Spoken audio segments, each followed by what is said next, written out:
everybody. We're here at Mobile World Congress 2024. I'm lucky enough to be on the Waylay stand. We're in Hall 5 if you want to come and try and find us. I'm here with two representatives from Waylay. Guys, please introduce yourselves. Thank you very much, Bill. My name is Leonard Donnelly. I'm the CEO of Waylay. I'm a technology entrepreneur by background. Started off in telecommunications and probably ending up in telecommunications with Waylay.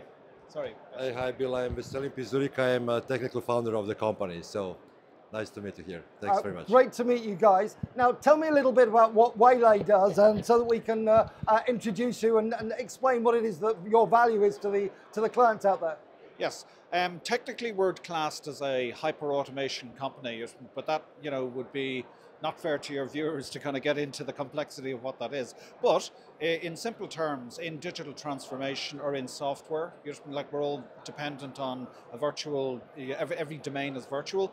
That's a very complex place to actually innovate, to develop new services. And what we do is you can basically drop our hyper-automation platform into a world of stuff and systems that exist, and we can actually accelerate the rate at which our customers can actually deliver new services. I think maybe Veselin, as the founder, might give an alternative explanation. No, you're good then. Well, at least you're both saying the same thing. Yeah. So what are the sort of clients that you're aiming at? Yes, we are focusing on really three verticals. Telecommunications is obviously one very important vertical. Industrial or Industry 4.0, which would be, let's say, companies that have gone through a generation of connecting assets in the field. And that could be manufacturing and field operations, or it could be in agri-tech. And also financial services, where we're launching a new product in partnership with Capgemini, starting off in fraud, hyper-automation, and then moving to other use cases in the financial services world. And are you seeing a massive demand in this particular space? I mean, I know it's driving the bounds of innovation here. Yeah. What are the sort of areas where you're seeing the greatest demand and deployment?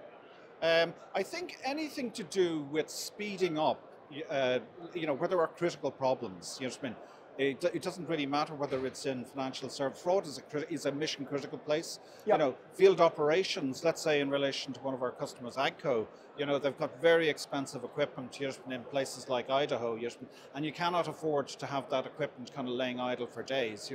So what we do is we basically enable these types of companies to make sure that they resolve these critical problems literally in real time. And so, for example, in the agricultural equipment space, what we've managed to do is, if there's a problem building, we'll know 5 days in advance. And typically they would only be able to actually understand there's a problem and fix it within 3 days. We've now brought that down to 30 minutes. So that's maybe a reasonable example. Yep. And obviously this is critical in areas where there's regulatory pressure, and therefore regulated industries are an area where a lot of this control is absolutely essential. Do you find that those are the main vertical sectors that you focus on? It's a really interesting question, because if you actually look at financial services, there's a huge amount of pressure now in relation to things like anti-money laundering, where the regulator is moving the responsibility onto the financial institution. It used to be a bit vague.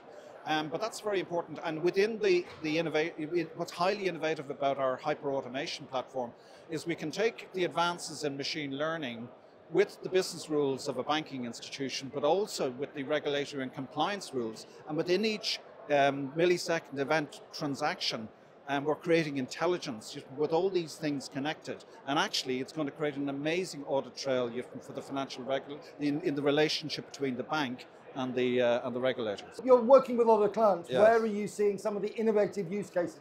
Yeah, well, there is a lot of confusion because people speak about artificial intelligence and machine learning and predictive preventive. But what I observe in practice, they always have pretty smart guys working on one problem space domain, but it's very hard to then bring that information and knowledge into the real use case. So we are actually bridging these two worlds of the experts, people who know what's the problem space, and making it really operational in really near time. And that's, I think, the biggest challenge that every business has. It's how to make use of this technology really quickly. And you're here at Mobile World Congress at the moment, and obviously there's a big telco presence, Yes. but this conference has broadened out. It's more than just telco, Yes. and there are a lot of people here. What are some of the discussions and the points of interest that you're having at the show itself? Well, I think that we are very known for AP orchestration, hyper-automation. What is actually rather new, and we are actually featuring on this event, is the latest things we've done in context of a generative AI.